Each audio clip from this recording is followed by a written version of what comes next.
ma nation congolaise. Aujourd'hui, je ne comprends plus ce que certains veulent vraiment pour notre pays, ni pour notre président. Son Excellence, Monsieur le Président, je viens à travers cette note musicale vous exprimer ma doléance avec la plus haute bienveillance. Je vous supplie d'écouter cette voix car je n'ai aucun autre canal physique pour vous rencontrer, si ce n'est la musique. Mon cher Président, je ne m'adresserai pas à vous comme à un chef d'État, mais comme un fils parle à son père. Excusez-moi, Papa Sassou.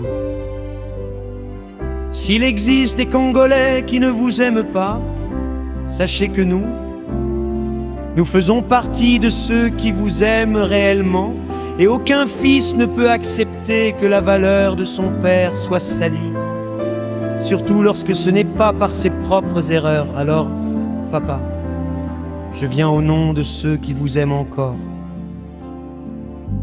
pour vous dire: Papa, ouvrez les yeux, Vela, ouvrez les yeux, car certains choix que vous avez placés à la tête de notre pays ne sont pas là pour vous servir, mais pour vous affaiblir à petit feu. Que l'amour ne vous aveugle pas, ou alors portez des lunettes claires pour regarder l'ensemble de vos ministères.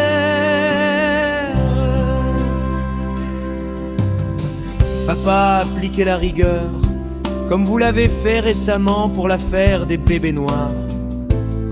Il y a un désordre partout, ils profitent de votre simplicité pour saboter votre valeur. Ils détournent les fonds, refusent la nouveauté, accumulent les dépenses et ne changent jamais rien. Chaque année, ils reviennent avec les mêmes besoins, mais jamais avec des résultats. Papa Sassou, si les Congolais se plaignent, c'est parce que l'absence de sanctions encourage certains collaborateurs à continuer leurs fautes. Regardez par exemple le sport. Si réellement le président de la CAF vous soutient, quel atout a-t-il déjà apporté à notre nation? Pour lui, le sport n'est qu'un jeu sans passion.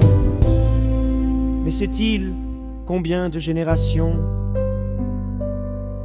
ce simple jeu sauve dans le monde? En Espagne, en Angleterre, au Brésil, en Italie. Le sport a réduit le chômage. Si vraiment le sport n'était rien pour lui, pourquoi ne démissionne-t-il pas? Parce qu'il en vit bien, n'est-ce pas? Et papa, parlons de l'électricité et de l'eau. Vous vous battez pour ce pays, mais certains ne connaissent pas la valeur de vos efforts. Ceux qui dirigent ces sociétés ne méritent plus la confiance. Papa, excusez-moi, c'est souvent à cause d'eux que certains Congolais vous boudent. Combien d'appareils il détruit, combien de produits congelés jetés à l'hôpital. Les entrées financières sont énormes, mais les agents ne sont pas payés. La mairie récolte chaque jour des recettes, mais où va l'argent? Papa, je vous demande humblement, donnez l'ordre à la DGSP d'agir comme l'IJF, que tous les ministères soient contrôlés sans exception, et vous verrez, notre pays va respirer. Faites-le bien comme vous avez l'habitude, Papa Sassou. Papa Haute-Sombé, les gens parlent toujours, mais nous sommes derrière vous, papa. Que le Seigneur vous garde, qu'il vous protège, cher papa Sassou. Vive le président, vive la République du Congo.